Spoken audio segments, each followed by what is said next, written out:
Ito yung mga member ng NATO, mga kababayan. 32 countries ito kasama ang Japan, Australia, tsaka Britain. Hindi ko sure kung kasama ang China dito. Malamang hindi kasama ang China.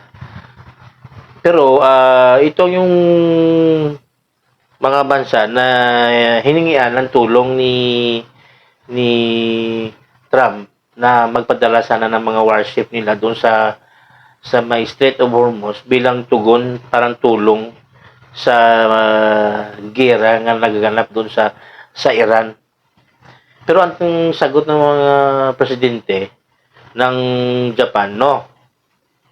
Yung Australia, no din. Yung Britain, no din. Ganon din ang China. Bilang isang member kasi sila ng ally or NATO, ang kasi diyan, ang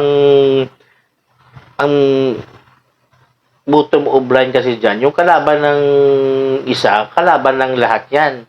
Dahil siyempre may mga sumpaan 'yan eh, may mga kontrata na pinirmahan 'yan na yung kalaban ng isa, kalaban ng lahat 'yan.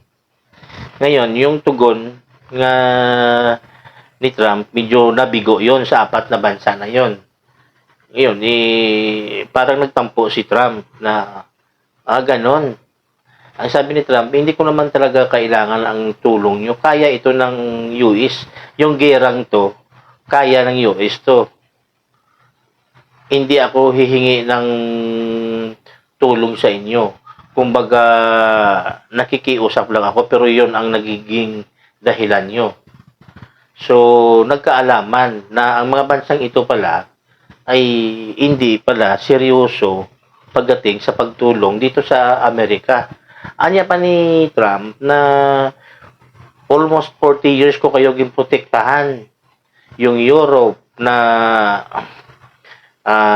lalo pat itong Japan after ng pagdigma nila, protektado din ang Japan sa mga banta ng mga kung ano-anong mga banta na gera sa kanila. So sabi ni Trump, dito tayo nagkaalaman kung gaano kayo ka seryoso. So nalaman ngayon dito na ganon. Ngayon, ang sabi ni Trump, pag ganito yung mga desisyon nyo, wala mo lang kwenta yung alay, yung NATO. Kaya kakalas na ako dyan. Ngayon, nagkandara pa sila ngayon. Na nag-usap-usap sila ngayon na gusto na sumali sa gira na. Dahil nabulabog na sila ni Trump eh. Nagkaalaman na eh. Ngayon, pag ito yung US, pag makipagkalas yan sa NATO, ay goodbye na Amerika.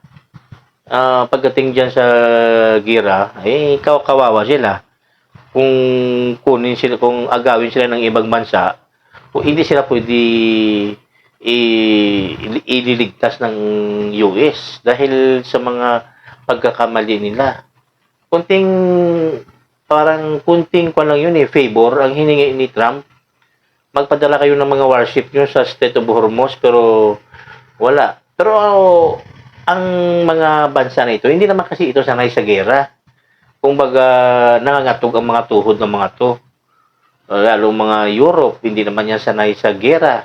Ang Amerika, yung gera, merienda na yan. Kaya, idinamay sila ni Trump. So, ang problema dito, hindi sila kumagat. Kaya ngayon, nagiging questionable ang mga kuan nila, yung mga NATO, yung alay. Kaya siguro mapag-usapan naman nila ulit. Baka mapag-usapan naman yung US na wag mo nakakalas kasi sayang yung mga pinagsamahan. Baka pwede naman ito maayos.